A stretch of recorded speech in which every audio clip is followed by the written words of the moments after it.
Some people are dying to make it in the movies. That includes The Ghosts of Edendale. This 2003 tale by Stefan Avalos pairs film history and supernatural horror in a story about a haunted hill that deserves far better than its low-budget production. So grab a shovel, because it's time to raise the dead.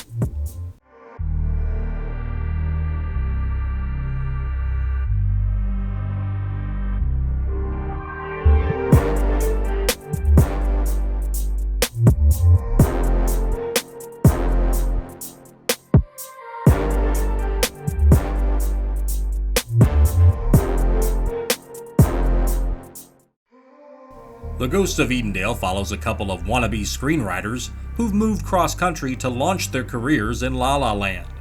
They settle in a house within Edendale's historic hill community, where the residents are fast-tracked for cinematic success. It comes at a price, one the previous tenants refused to pay. In what should have been their first warning, the prior occupants abruptly left, leaving behind their possessions and a fridge of spoiled food. Their second warning appears when the neighbors are eager to move them in and get them coming to exclusive hill parties. The third warning arrives as Rachel starts seeing things, disturbing things. That's 3 strikes. They should be out. Out of the house, out of Edendale, and off the hill. But they fail to heed those warnings. Rachel blames her apparitions on a history of mental illness, and her boyfriend Kevin's too enamored with the hill to notice anything wrong.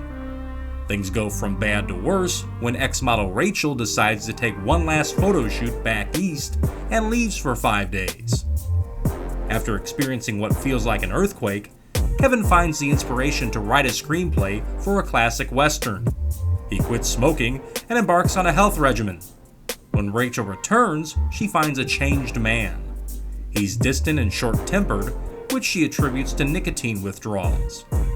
His disposition quickly improves when the neighbors invite them to their first hill party, where a neighbor proceeds to tell a producer about Kevin's screenplay, one he's never read, and the producer, whom Kevin's never met, seems eager to develop it sight unseen.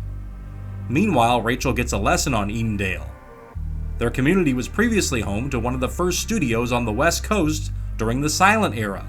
The studio heads had produced westerns with actor Tom Mix and ran their productions like it was the Wild West, going as far as hanging an underperforming actor. This strikes a chord with Rachel, as their neighbor and struggling actor Andrew recently disappeared after he failed to live up to a role the neighborhood clique pulled strings to get. Her attempts at questioning the string of suspicious events are met with outright hostility by Kevin, who blames Rachel's writer's block and suggests that she's jealous of his success.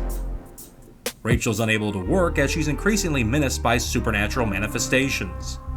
The last straw comes when she notices that Kevin bears more than a passing resemblance to Tom Mix in an old movie. She angrily confronts him, stating that she's moving out, which Kevin meets with indifference. Her sister comes to help pack, but Edendale isn't letting Rachel walk out on the hill. Her sister disappears, reality fades, and the ghosts come alive. She sees Kevin and her neighbors among ghostly figures who burn her worldly possessions. It then cuts to Rachel wandering Edendale in a catatonic state as Kevin, looking very LA, zooms past her in a fancy car. He tells his new gal pal that some people just aren't cut out for this town before the credits roll. The Ghost of Edendale is writer-director Avalos' follow-up to the last broadcast, which was the first feature filmed, edited, and screened digitally. This film follows suit. Unfortunately, the production values are lacking in image quality and sound presence, which overshadows a good reflexive film. If viewers can suffer through its technical shortcomings, they'll get sucked into an intriguing ghost story that references The Shining, expanding its setup from an isolated hotel to a suburban community. Some elements are left unresolved, but that was done to preserve the possibility that the supernatural elements might be in Rachel's mind. That's probably why her sister's fate fell on the cutting room floor. Those interested in finding out what happened will have to find a copy of the out-of-print DVD for the deleted scenes. Fortunately, it's affordable and readily available on the secondhand market. However, if you do go digging, be prepared for what you could unearth. Like these films?